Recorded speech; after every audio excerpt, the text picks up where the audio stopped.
it's Raufeon, man. Hey, I just picked up my kids, so I was a little busy. We was outside playing soccer.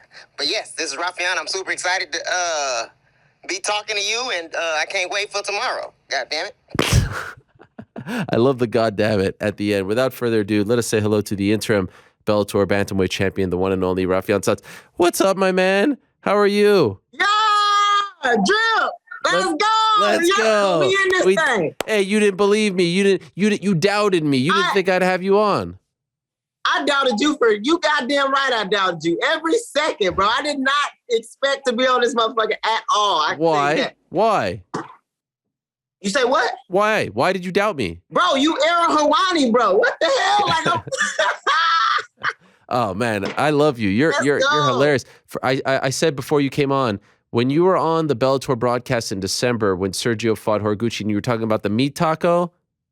Oh, the taco yeah, meat. Taco meat, baby. Taco meat. Oh man, I love that. You were great up there. They should have you up there more. Man, I was trying to get up there. I enjoy doing that. That stuff is like super cool, like super fun. I was drunk though. I was drunk that time. So were you really? You know, I had like a little extra. Come on, first time on the set, on the desk, and you're drunk. That's dicey. Yeah, man. I was toe up from the flow up, my guy. I was toe up. Where have you been? I feel. Why are we just sort of finding out about you now? I feel like you've been in this game for a long. Where's this personality been? Man, I've been here. I feel like I've been the same since I got in the game. You know, it just took me a little longer. I feel like to get like traction behind me, maybe. You know, because of the fights. The fights I had, you know, it was like it was where people didn't really want to fight me because they knew how good I was, and I didn't really have a lot of like a big enough platform to like express myself, I guess.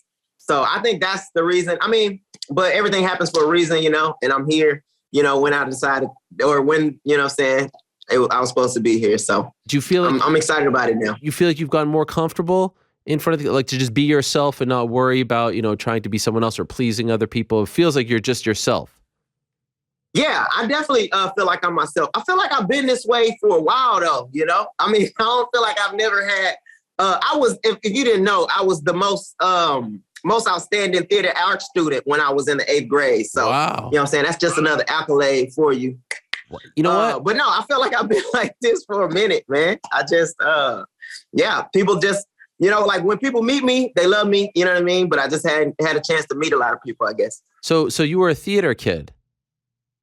I did theater arts when I was from like the sixth grade to like the 8th grade. Yeah. Okay. Why'd you stop? I did, you say, why did I stop? Yeah. I ended up switching schools. And I did it a little bit in the 9th grade too. But then I started getting more interested in the sports, kind of. I feel like you should be an actor or something. I mean, you have an incredible personality. I was doing like, I love the improv. Like I love doing the improv. I would like do, and we would like win like theater competitions like pretty consistently, you know, just because I would act a fool. I'm pretty good at acting a fool, I feel like. Yeah, no. That's probably because of my upbringing. What do you mean by that? It comes naturally. Why? You know? And they say God takes care of fools and babies, you know, and I ain't no baby, so. Who says that? The church people, the people at my okay. our community church. Fair enough. Yeah. You ain't never heard that? Well, I don't go to church. I'm Jewish. You never heard God take care of fools and babies? No, I never heard that. But I like it. You never heard of taco meat either? I never heard of taco meat either. Where have I been? Oh my God. Insulated. It's a language barrier. Where are you from? I'm from Canada. Oh, that's why. That's why. Hey, yes, sir. Hey, you called me out last week. You're like, when am I going to have you on the show? You weren't even following me, and I was following you. I was like, this guy, that takes some balls. You weren't even following me. I did see that. But, you know, I knew who you were. I just, you know, sometimes you don't click the follow button. I see your stuff all the time, but it's probably from Ben. And Bilal Muhammad told me to tell you hi, too, also. Yeah, right. Bilal Muhammad hates me. I don't believe that for a second. No, he did. Why is he such a hater? I like Bilal Muhammad. Why is he such a hater? Tell him to stop being a hater. I thought that was cool. No, I mean, I'm cool with him. He was like, hey, tell him I said hi. But he did put a laughing face behind it, so maybe. Yeah. Y'all got beef? He's got beef. He's got taco meat with me. Meat taco. I don't know what he's got over there, but hey, tell him I say hi as well. No laugh. See, the laugh emoji should have been the sign. Laugh face, yeah. See, he was being sincere. I'm being sincere. I love Bilal, and I would say congratulations on his recent winning streak, but we're not here to talk about Bilal, the hater. We're here to talk about Raufeon Stots. Is it Raufeon? It's Raufeon. And I'm gonna I want everybody to know my name is Raufeon. Okay, so a lot and Juan Archuleta he felt like I hated him for a while. The longest time I thought he was like mispronouncing my name and calling me Raufeon on purpose. So I probably did have a little bit of hate in my heart toward that fact, you know. But yeah, my name is Raufeon. Now, where does it come from? I probably should let people know that since it's it's a very unique name. Where does that name come from? Yeah. So my mom like made it up actually. And it's fun. My mom passed away when I was like 16. So it's a lot of these questions I haven't been able to ask her or whatever. But from what I get from like people around me is that she liked the name Raphael, and she also wanted my name to have the same initial as hers, like RMS. And so she made up Raufeon. Wow. Well, I'm sorry to hear it's actually like spelled RAUFE''ON. So like it was like Raufeon or something. Yeah, wow. Like it's French or something. Have you? Yeah, she made it up. Okay, so I was gonna say, have you ever met anyone with the same name? I'm assuming not. Never. I think I'm the only one. I think you're one of one. I tell people I'm the only one. When I was picking up girls back in the day, I used to tell I was the only one. You only gonna meet one Raufeon. You got one shot, girl. You got one shot. You're a walking NFT. Yeah. You're a walking NFT. That's what you are. Yeah, I'm for real, the only one. The only Raufeon. Wait, so who raised you after your mom's passing? So my mom I kind of went, I was like my aunt pretty much raised me, and then I would kind of commute to the school that my mom had sent me to. So my aunt and my dad lived in DC. So he would always he would always like call me and stuff or whatever. And he was in my life, you know, my whole life. He just lived in Washington. So I stayed in Houston because I was like wrestling at the time. And then I kind of thought that was my that was how I was going to get into college and kind of get a college education. So I stayed at the school that my mom had sent us to. And I finished wrestling there. You mentioned that like your personality is because of your upbringing. What do you mean by that? Because of your upbringing? I feel like it's because of the South. Like this is how a lot of my cousins and a lot of my people are. My grandpa, the place I was raised was Houston, Texas. And it's a hood in Texas called Acres Homes. And this hood is, I feel like, unique to like any part of the world because it's like in a like kind of, what do you call that? It's like a hood, but it's also like country. So I used to like break horses and stuff when I was little. My grandpa and everything, we would have to have trail rides and around like in the concrete, on the concrete like neighborhood. But it's like that's what happened. They got there's a club called a Circle 44 Club or Circle 44 Club that like it's the hood, but it's like country. And I feel like that's kind of where my personality and my mannerisms come from. But also I was in Midwest to go to college. So I feel like I got a lot of those niceties and like I learned how to be like super nice from those people. So that's how I feel like. Why did you decide to be an MMA fighter? I didn't. Jess Pover actually started. So I was wrestling. I had finished wrestling. I had won nationals wrestling. So I had talked to Kamaru and Kamaru because I wrestled at the same school Kamaru wrestled at. And I talked to him about doing the Olympic route. So I wanted to do the Olympic route, but I had called him and was like, hey, like, what do I need to do? Like, what's the logistics look like? Like, well, you know what I'm saying? How do you make money? How do you, survive pretty much? And then he started telling me, and I was like, the way he was telling me was like, man, it's hard. You know what I mean? I mean, you got to be really good. You got to kind of find somebody to sponsor you. And you got to do these things. But I was still planning on doing it, after I talked to him. But then Just Pover started an MMA gym in Kearney, Nebraska, where I was finishing up my degree. So I was finishing my degree coaching at the college, kind of like grad assistant coaching. And then he started the gym. Then he wanted me to pretty much come, like me, Josh Smith, TJ Hepburn, a couple other wrestlers. He wanted us to come and like help out the MMA people learn how to wrestle. Okay. So I started teaching wrestling classes for him. And then he eventually Just Pover is like my big bro, that's who I like He my first MMA coach. That's who I like call when I have any big MMA decisions, things like that. So he was like, hey man, you might as well do a jiu-jitsu class. And I was like, okay, all right, I'll try jiu-jitsu. And he was like, you might as well, hey man, try this boxing out or whatever. He showed me some boxing stuff. And then eventually he's like, man, you might as well fight. Like, you might as well. And I was like, you know what? Fuck it, I'll fight. Like, why not? So I started fighting, doing MMA with him, and I fell in love with it. And then I followed him back to Iowa to Pat Militich's gym. Damn. And then I was in Pat Militich's gym for like a year or two. And then they directed me pretty much to Duke Rufus because they were doing like commentating things for Winter Warrior and LFA. And I needed somebody to kind of help me like grow. And so they directed me to Duke Rufus. Wow. Those are legends right there. Jens Pulver. Yeah. And that's how I feel like I was able to progress pretty fast because I've been doing MMA around like 7 years now. And I didn't make like a lot of mistakes because I had like such high level coaching like from the jump, you know. And yeah, you know, that's a testament just to the, you know, the people I've been able to train around and people I've been able to learn from and stuff. Someone at the door? Somebody is at the door, but I don't know who it is. Should we check? Let's go check. I mean, don't they know you're live on the MMA Hour right now? Okay, Ariel Helwani? I mean, they said surely he's not. On how you doing? Hey, doing good. Does that look like it might be your? Yeah, that's my name, Raufeon. I'm like, why is it so loud? Oh. They don't press hard. It's okay. It's all right. Thank you. Thank you. All right. I got something in the mail. What'd you get? Oh, from Bellator Worldwide. Oh, let's check it out. What is it? What is it? Let's check it out. Is it a check? Yeah. Is it a bonus? Man, that'd be cool. They gave me an extra check. Man, we'd be good Let's luck. see. Okay, let's see. Let's see. This is fun. We'd be good luck for you if you got an extra check while you're live on the show. Ooh, it's a nice little FedEx package. This is great. This is unboxing with the champ. What is this? Oh, you know what this is? I know exactly what this is. What is it? So my belt. Oh.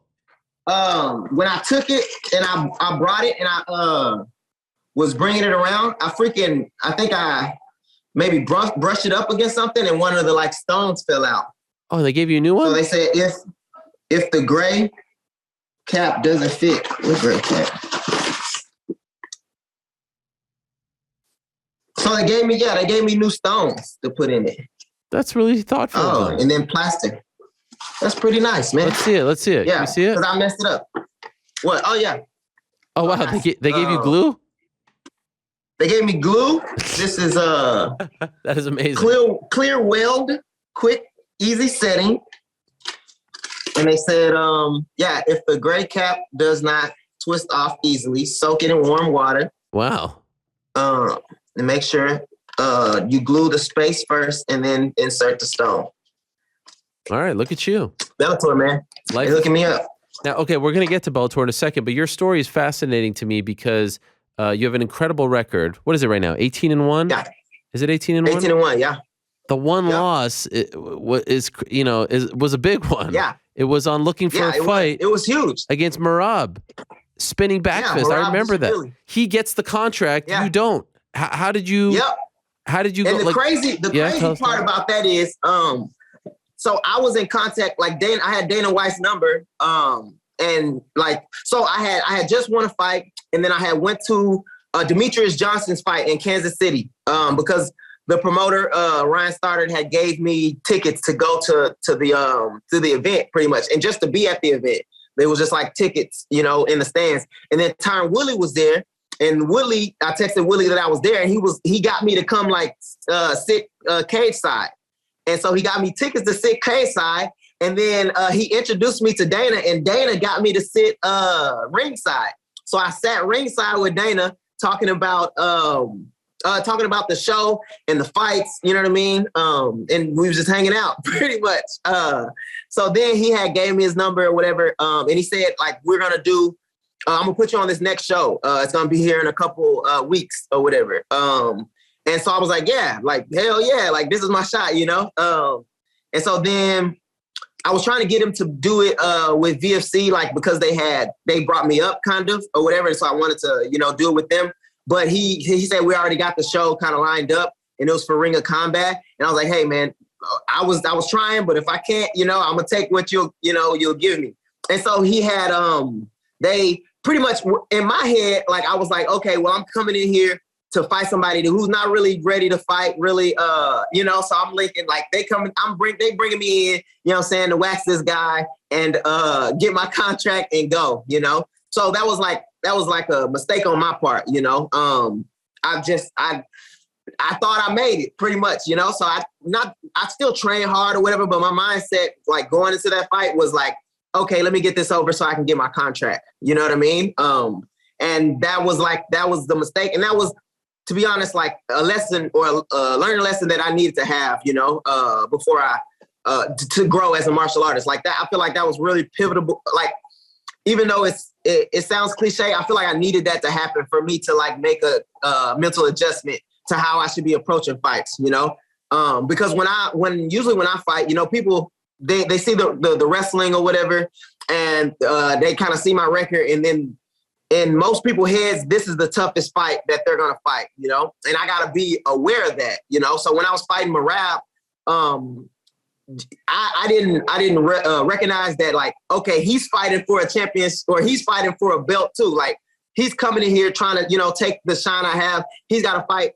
I think he was 6-2 at the time, so he's fighting the toughest opponent that he's probably faced. So he's coming in here, and that like that brings about like not a kind of like a nervous energy, it just brings about like people are like ready from the jump, Whereas I'm used to wrestling kind of just like easing into the fight, and then eventually the stronger fighter will win, eventually, And so mentally going into that fight, I was like, okay, I'm gonna go through the motions pretty much until like the fight happens, and yeah, that was a mistake that I needed to learn, because like the first, he threw a check. I remember it. He freaking, I checked the kick, and I'm like, okay, the correct response is like to throw the 1-2, just return with something or whatever. So I threw the 1-2, and that's all I remember. Boom, I'm out. Damn. I woke up crying, How did that affect you? Not 'Cause knowing you felt where like I you were was. so close. How did it affect you in the aftermath? Yeah, exactly. Like, and I screwed the pooch, and at that time, that's what I'm feeling. I'm like, damn, that was my shot, and I fucked it up, So yeah, so that was like huge in my story. I feel like. Yeah, and you haven't lost since. Yeah, I feel like I made that mental adjustment. I just gotta realize everybody that I fight is dangerous. For some reason. They're dangerous from bell to bell, and I gotta be, aware of that. I'm still confident and fearless, and I'm gonna beat the shit out of everybody, but I gotta be aware that they are dangerous. You know what I mean? So I gotta be present. I gotta be, ready to adapt and all those things. Now, are you still training at Rufus? Yeah, so I'm still a Rufus sport fighter. I still gotta figure out kind of my training schedule for the next fight, because I was training at Rufus Sport, but then because I was gonna have to fight Sergio. Me and Sergio talk, and me and Sergio are like cool, So you FaceTimed him after you won. Yeah. He he just hit me up on Instagram.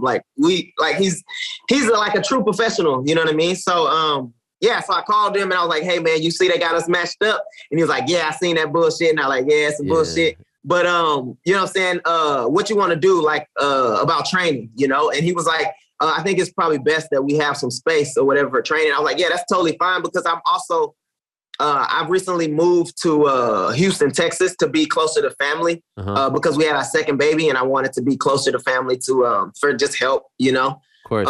But yeah, so I was like, so I have no problem like going and either doing my camp here in Houston or finding somewhere else to go, So and that's what happened. So that's how my manager suggested me training with Eric Nixick.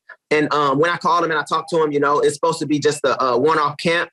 And that was the agreement. But after training there and, seeing the benefits of like all the training partners that I had and, the coaching, I need to implement, whether it's like part-time or sometime, I need to implement some time at Extreme. So I'm still figuring that stuff out, actually. Oh, man, Eric is incredible, as is Duke. By the way, why'd they have you guys fight in the first round? Unfortunately, he got injured. But, like, right off the jump like that? Come on, man. So the way it was explained to me, which I felt the same way. I was like, I had to like get my head wrapped around it because I was just like upset. Because in my head, I'm like, oh, we're gonna fight in the finals. Like whatever way we can like find to like not have to fight until we like have to fight. Let's do that. Yeah. You know. But they said because I was like the number one contender, that it wouldn't have made sense for anybody else to like get a title fight first. Even though we're in the tournament, it made no sense for nobody else to like get the title fight ahead of me.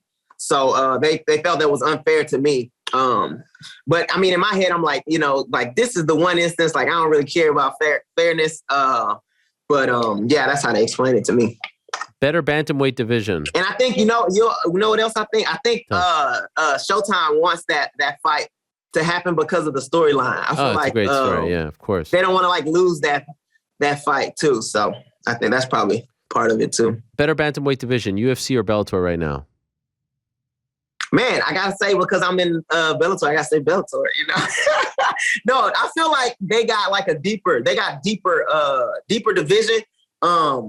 But it's like I feel like I'm the best in the world. I'm not taking anything away from those guys, you know, and I'm not trying to like take shine away from that. That's just how I feel. I feel like I'm the best. I feel like I beat all those guys. You know, people gonna say what they want or believe what they want. That's what I believe. Before I fought Magomed, you know, nobody believed me that I felt like I was better. You know, I try to speak the truth. You know, I don't try to like I'm speaking what I truly feel. I feel like I'm the best in the world. You know, I am the best in the world. I'm the best in the world. You know, so I feel like I beat a lot of those guys. So if you're doing like who's the best, Bellator is the best. I feel like they have a deeper roster though. I feel like, you know, I mean, it's UFC, you know, it's the biggest organization. I feel like they have a deeper roster, but I do feel like our top 8 can compete with their top 8. Do you feel like you get the love from Bellator? Are you happy there? Yeah, I'm super happy there, you know, and not only like the love I get now, which I'm like super happy with, they showed me love from the beginning, you know, when, so also I was slated to like kind of fight for the UFC, like, or I was told that I was like next for like when I was, I think maybe 12-0 or 10-0 or I think it was 12-0 or something. Or not 12-0, 12-1. And so then but so I was told like, okay, hey, you're next in line, right? You're next in line. They kept telling me you're next in line. And I'm like, okay. And I'm like, I'm doing things because of it. I didn't quit my job, but I stopped working as much. You know, I'm training more to be ready because I have to be ready for a short notice fight, right? So then they pretty much, did I lose you or no? No, you're good. You're good. Okay. So they told me, yeah, you're next. And then what would happen is somebody would fall out. And then I would assume that I would get the next shot, but they would give the guys, you know, like 2-3 options to fight. You know what I mean?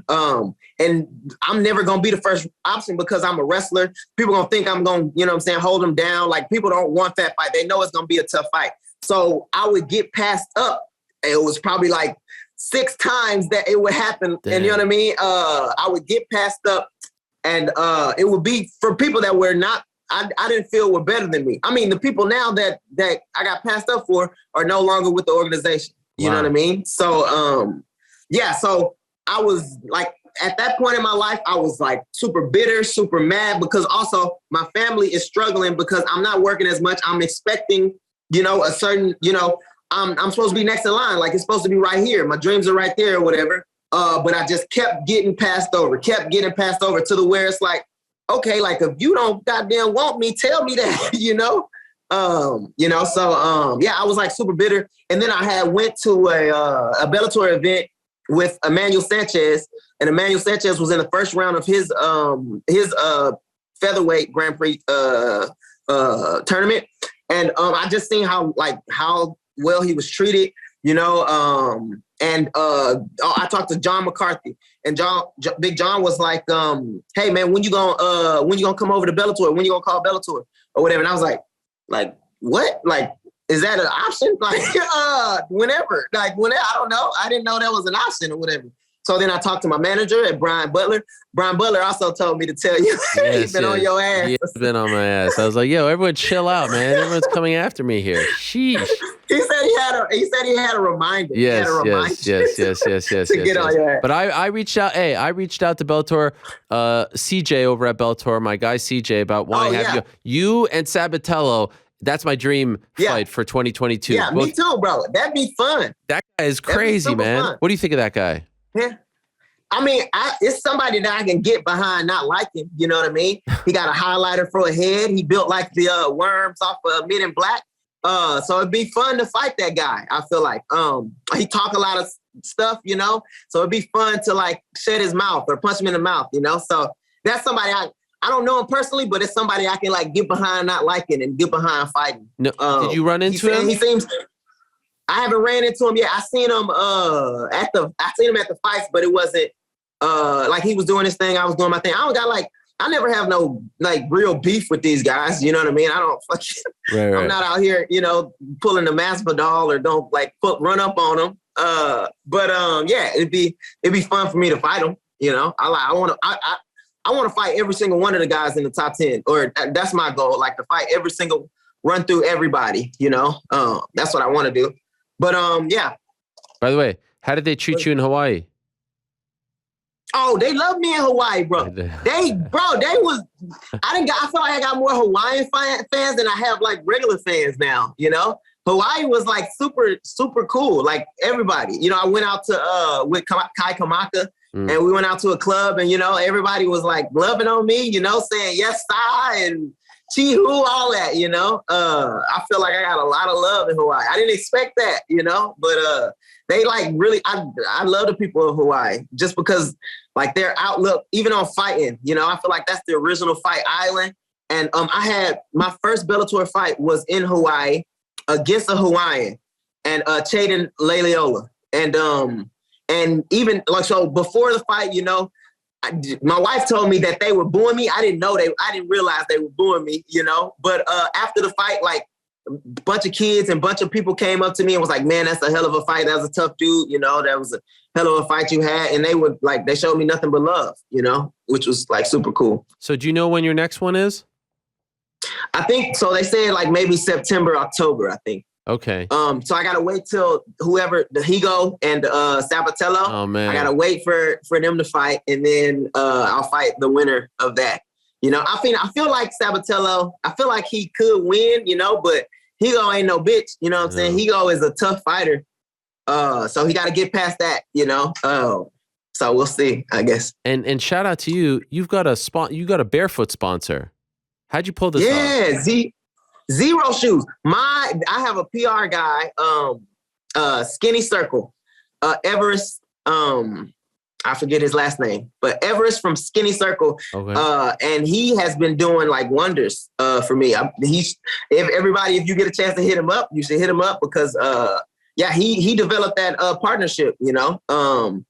And yeah, I feel like it fits, you know, the barefoot shoes, because we all train barefoot. And I feel like you get a lot of benefits kind of from like training barefoot. Like I got some shoes for like running, for doing kind of like not CrossFit workouts, but like agility kind of workouts. And my like, not my calf, but like this part of my leg is like, it's like super sore. It's like sore in ways that I'm normally not sore after running or, you know, doing that type of stuff. So I feel like it makes me stronger because if I'm sore, then it must be working something that's like I have a deficiency in. So yeah, I like them a lot. Well, you are a joy, my friend. It is so great to meet you. I'm a big fan of not only your fights, your fighting style. Your last one was super impressive, but just your personality. I mean, you light up the room, and I can't wait to see where your career goes. And I'm so happy to have you on the show. And I can't wait for your next one. And you're freaking killing it. Keep being yourself, man. Don't change for anyone. And I wish you nothing but the best. It's really a pleasure to meet you and to watch your career flourish. And I've been watching for a while. I've been showing you love for a while. I just wanted I wanted to wait for the right time. And again, I was following you before you were following me. Let the record show. All right. Yes. You get that. You get that. That's my bad. But I'm following you now. All right. Respect. I've been a big fan of you for a long time. So you know that. Raufeon Stots. Raufeon Stots. I'm gonna get it. It's a doozy, but I freaking love how original it is and how unique you are as a human being. So much respect, much love. Congrats on the win, and we'll talk to you soon. Yes, sir. Thank you. All right, there he is, Raufeon Stots, the interim Bellator bantamweight champion. What a great personality. How can you not love that guy?